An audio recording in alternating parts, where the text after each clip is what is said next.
Katherine Parr may remain famous for being the last and surviving wife of Henry VIII, but her younger sister, Anne, life at the Tudor court was a very different one. This documentary looks at Anne's life, and how she navigated herself through the Tudor court and secured position and status, in one of the most volatile eras of medieval history. Anne was born on 15 June 1515 in London, 3 years after her famous sister Catherine. She was the youngest of 3 children. Catherine being the eldest, and another brother older than her called William, who went on to be the Marquess of Northampton. Anne's father was Sir Thomas Parr. He was a courtier at the Tudor court of Henry VIII, which brought him much wealth, power and influence. Anne's father's family was already of high importance in the kingdom, as her paternal grandfather, Elizabeth, was descendant of the Neville family, which held much sway during the War of the Roses. Her father was also a descendant of John of Gaunt, son of Edward III. Anne's mother, Maud Green, was a lady-in-waiting to Henry VIII's first wife, Catherine of Aragon, which allowed the Parr family to be able to move in the royal court. Despite Anne's father's estate and titles being from the north of England, she grew up in London with her siblings, on the one half to be closer to the Tudor court and the king, and also due to the fact that her father's estate at Kendal Castle had become dilapidated and run down. In 1517, tragedy struck Anne, when sweating sickness claimed the life of her father.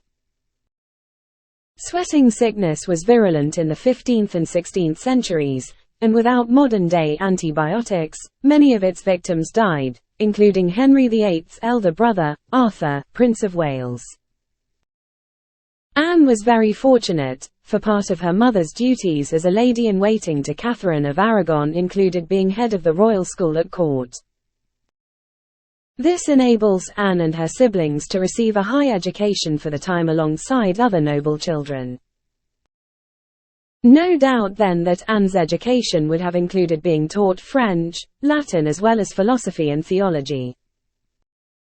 At the age of 13, her mother's influence at court found Anne the post of maid of honor to Catherine of Aragon. Anne's movement through the court continued when she was made a ward to Catherine of Aragon. During this time at court, her mother passed away when she was 16 years old. She kept this post after Henry had divorced Catherine of Aragon and made Anne Boleyn his queen.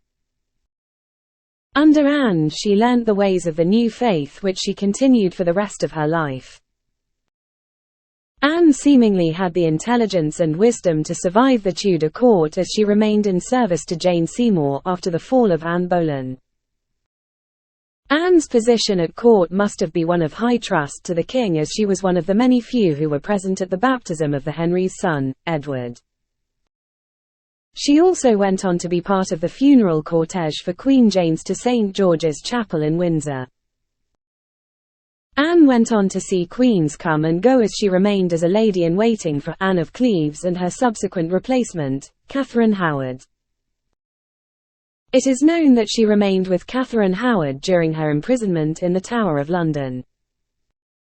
After Catherine's execution, she was released and placed in the service of the king's daughters, Mary and Elizabeth. At some point in time after Jane Seymour's death and Henry's marriage to Anne of Cleves, that Anne met her husband, Sir William Herbert. William Herbert was a close confidant to Henry VIII and was a soldier in the service of the king's body. Anne married William in February 1538, and the king wasted no time gifting the couple many royal grants, including Cardiff Castle and Wilton House, which at the time was a former abbey. They also acquired the titles Earl and Countess of Pembroke, a title which the family line still carry until this day. They were also allowed use of Baynard's Castle, the scene of the much controversial wedding night of Arthur, Prince of Wales and Catherine of Aragon. Not long after their wedding, Anne gave birth to her first son, Henry Herbert, who went on to inherit his father's estate and titles. There is no recorded date of birth for Henry Herbert, so it remains a mystery whether he was conceived in wedlock or not.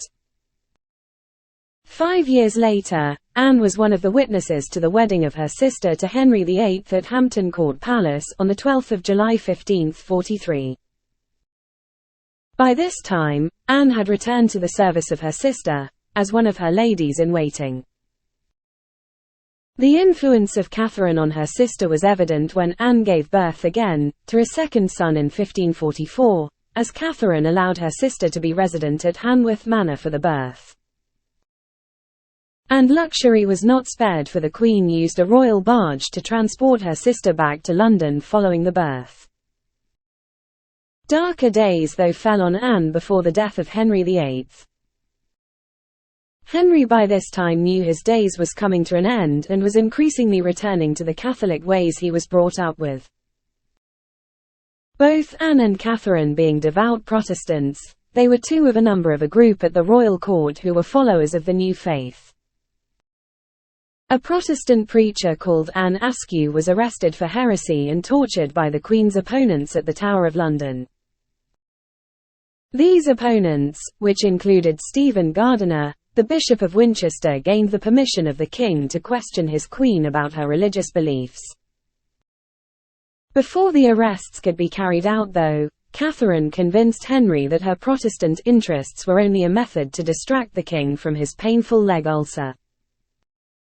The ruse worked as Henry changed his mind, forbidding the arrests of both Catherine and Anne. On the death of Henry VIII on 28 January 1547, the kingdom came under the rule of Henry's only son, Edward VI, who was a fanatical Protestant. This shift in religious politics secured Anne's and her sister's position in the Tudor court. Anne's husband was also appointed as one of the guardians to the new king, who was still a child when he came to the throne.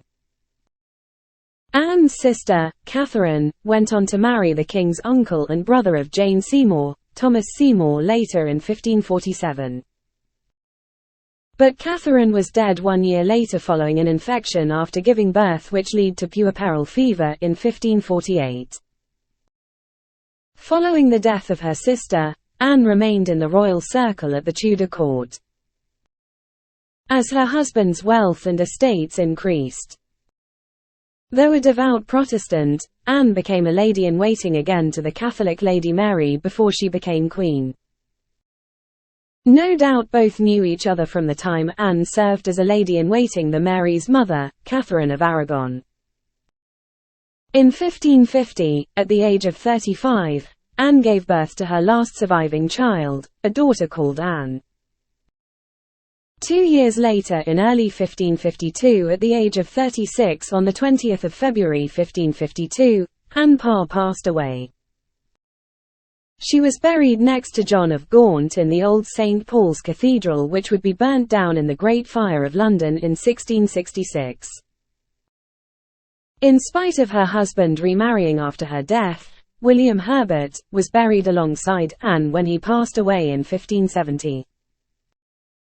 Her direct descendants still survive today through the Earls of Pembroke and Montgomery at Wilton House, and the Earl of Carnarvon at Highclere Castle.